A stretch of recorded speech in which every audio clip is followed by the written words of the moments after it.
Chapter 22, The Best Story Ever.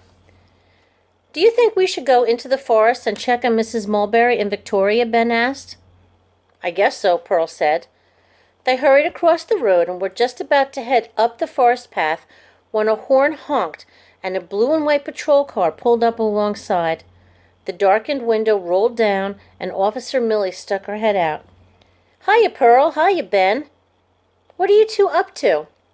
"Nothing," Pearl said. "Nothing," Ben said. Ben's reflection stared back at him in Officer Millie's sunglasses. He looked exactly the same as he'd looked when he'd gotten up that morning. But he just had the most amazing adventure of his life. Shouldn't I look different? He wondered. Officer Millie stared over the rims of her glasses. "It's been a strange morning. A strange dog got loose in the senior center and made a real big mess, but no one got hurt. You two wouldn't know anything about that, would you?" "No," Pearl and Ben said.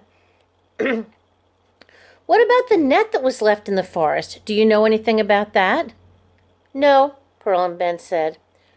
"Well, Mrs. Mulberry and Victoria Mulberry got tangled in the net, but they're okay. No harm done."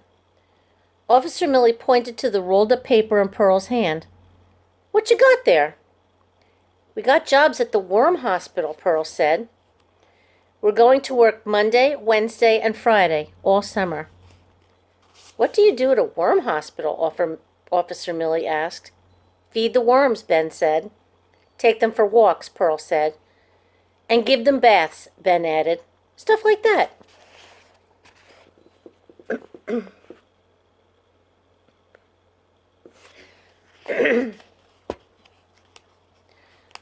"All summer, huh?" Officer Millie chuckled. "Well, it sounds like it'll keep you two out of trouble.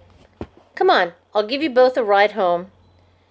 Ben and Pearl climbed into the back seat. As they rode to Pine Street, Ben might have been thrilled about riding in the back of a police car, but his brain was filled with images. The dragon swooping between clouds, the hatchling dangling from Barnaby's mouth, the Sasquatch eating butterscotch pudding, and of course, the tail poking out from Mr. Tabby's vest. All those things were way better than any story Ben had ever told. "How come you two are so quiet?" Officer Millie asked, glancing at them in the rearview mirror. "You got some secrets?" Ben smiled at Pearl. Pearl smiled back. Grandpa Abe was still at the senior center when Ben arrived back at his house. Barnaby was lying in wait beneath a bird feeder, swatting at chickadees.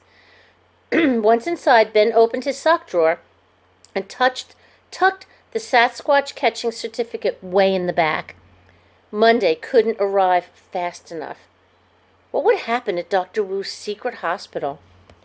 Perhaps he'd learn why the doctor had been covered in fairy dust. And who or what eats kiwi-flavored jelly beans? Perhaps he'd learn where to find the imaginary world. Or maybe he'd actually go there. He scooped Snooze out of the cage and cradled him in his hands. "I think it's going to be a great summer," he told his hamster.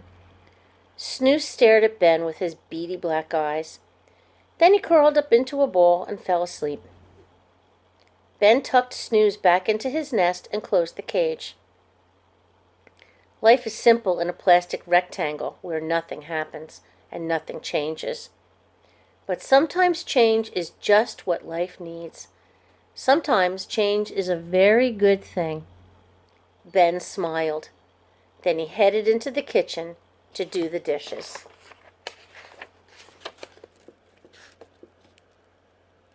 The end.